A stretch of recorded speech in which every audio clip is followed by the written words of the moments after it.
ang mensahe ng inyong kapulisan sa ating mga bipat. Makinig kayo mabuti, ito ang magiging function natin. Bilang bipat ay isang mahalagang sangay ng pamahalaan na tumutulong sa pagpapanatili ng kaayusan at kapayapaan sa ating mga barangay.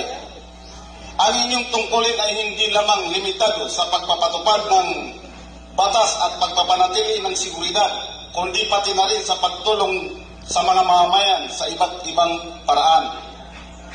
Isa sa mga mahalagang mensahe na dapat niyong malaman ay ang BIPAT ay ang pagiging responsabling mga membro ng komunidad bilang mga tagapagpatupad ng batas sa ating barangay. Mahalaga na kayo ay maging halimbawa ng disiplina at integridad sa inyong mga gawain.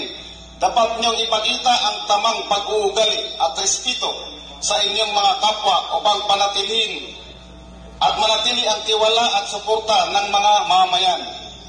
Bukod dito, mahalaga rin ang BIPAT ay laging handa tumutulong sa mga nangangailangan sa ating barangay.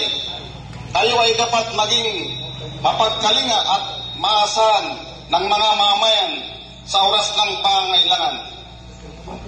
Dapat ay inyong ipakita ang inyong dedikasyon sa paglilingkod sa pamamagitan ng pagiging mabilis